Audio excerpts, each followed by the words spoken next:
अस्सलाम everyone, once again welcome to Anees Hussain academy. आज मैं आपको पढ़ाने वाली हूँ first year new physics book का chapter number 1 physics and measurement. इसमें आपको पूरा मैं चैप्टर नंबर 1 करवाऊँगी, जिसमें क्वेश्चन आंसर्स इंक्लूड हैं, short, long and numerical plus.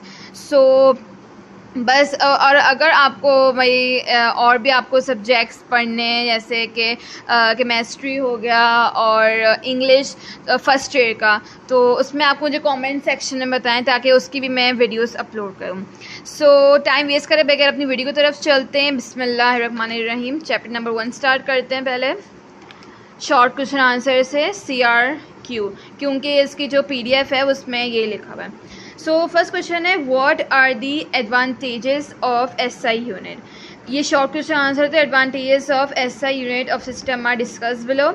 Point number 1 है SI unit coherent system of units, system based on certain set of fundamental unit. Question number 1 तो हो गया SI यूनिट्स वाला। Let's move to next question.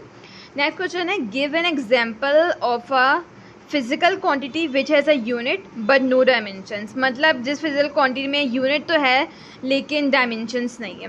फिर दूसरा कह रहे हैं कि आप physical quantity which has neither unit nor dimensions, मतलब वो फिजिकल क्वांटिटी जिसमें ना ही डायमेंशंस इंक्लूडेड है और ना ही यूनिट इंक्लूडेड है, ऐसी कोई फिजिकल क्वांटिटी बतानी है।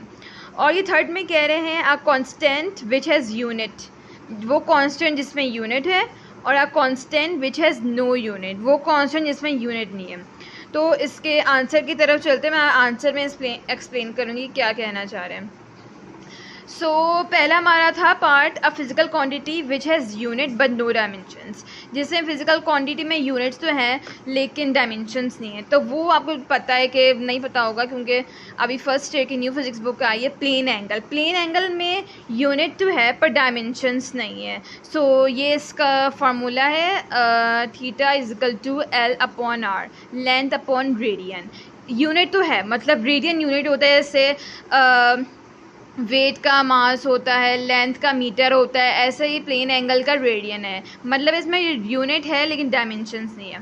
Part number B, physical quantity which has smaller unit which is neither unit nor dimensions, ना ही इसका यूनिट और ना ही इसका डायमेंशन है। मतलब स्ट्रेन में ना ही इसका यूनिट है और ना ही इसके डायमेंशंस हैं। कोई यूनिट आपको नहीं दिख रहा ना, change in length upon length, इसका कोई भी यूनिट नहीं है। तो ये हमारा दूसरा पार्ट का हो गया। अब तीसरा पार्ट में कह रहे हैं, constant which has a unit, constant gravitational constant, as you know that कि इसका कांस्टेंट इसमें इसका यूनिट होता है capital G।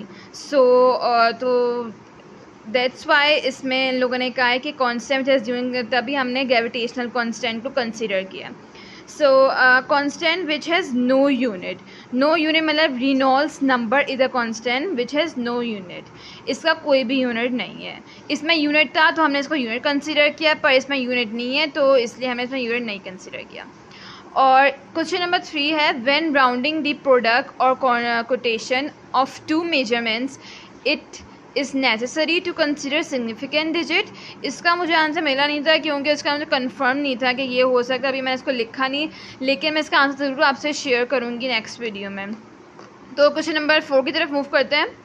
Define SI unit of solid angle. इसकी सिंपल हमें SI यूनिट बताना है सॉलिड एंगल का क्या होता है, और उस SI यूनिट को हमें डिफाइन करना है, simple. SI unit solid angle का स्टेरेडियन होता है। Steradian is the SI unit of solid angle. अब इसको डिफाइन करने को कहा गया है हमें। इसकी डेफिनेशन ये है, यू कैन टेक स्क्रीनशॉट। पढ़ते हैं, it is define as the angle made by a spherical plane of area 1 square meter at the center of a sphere of radius 1 meter। Simple definition लिखी हुई है steradian की। अब next question है, question number 5, deduce the equation for period of oscillations of a mass suspended on a vertical spring by dimensional analysis T equal to 2 pi root m/k। इसकी भी मुझे confirm नहीं था, अभी मैंने इसको लिखा नहीं, इसको लास्ट में मैं आपसे और नेक्स्ट वीडियो में शेयर करूँगी, क्योंकि इसमें बहुत कन्फ्यूजन थी कि इसमें बुक में लिखा हुआ था कुछ चेंज है इनमें कॉन्स्टेंट्स में, तो ये मैंने इसको लिखा नहीं। तो इसके नेक्स्ट क्वेश्चन की तरफ मूव करते हैं। Question number 6, what are the dimensions of the following. मैं आपको बताऊं कि डायमेंशंस बहुत इंपॉर्टेंट है, पेपर में मतलब ज़रूर आते हैं डायमेंशंस, और कॉमन आते हैं, जैसे वर्क है, टॉर्क आता है, और वेलोसिटी, मोमेंटम। इसको नोट डाउन कर लें ताकि आपको हेल्प हो फर्स्ट ईयर के एग्ज़ाम में। बहुत इंपॉर्टेंट, ये ज़रूर आते हैं, मतलब ये बहुत नेसेसरी होते हैं। तो बस क्वेश्चन की तरफ मूव करते हैं। इन लोगों के डायमेंशंस लिखनी है। तो वर्क, तो फोर्स, वर्क का फॉर्मूला क्या होता है, force multiply by displacement. Okay, then force का हमें पूरा फार्मूला होता है उसके हिसाब से, तो m फार्मूला लिख दिया ml² t-1। अब मैं अलग से वीडियो बनाऊंगी डायमेंशन की, जिसमें सब कुछ फार्मूला के हिसाब से हमें पूरी डायमेंशन फार्मूला बनाना पड़ता है। इसमें तो आपको डायरेक्टली बता रही हूँ, लेकिन अगर आपको जानना है कि पूरी कैसे डायमेंशन सॉल्व करते हैं, कैसे बनाते हैं फार्मूले से, तो मुझे आप कॉमेंट सेक्शन में बताइएगा, उसकी भी अलग से वीडियो बनाऊँगी। सो पावर की है, फार्मूला होता है work done upon time.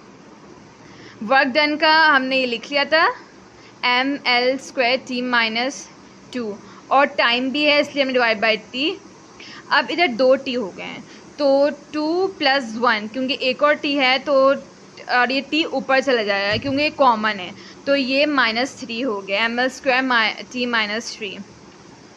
So next है एनर्जी का, फोर्स मल्टीप्लाई डिस्प्लेसमेंट, इसका फार्मूला है, और इसके हिसाब से हमने इसके डायमेंशंस लिखे हैं ml² t-2।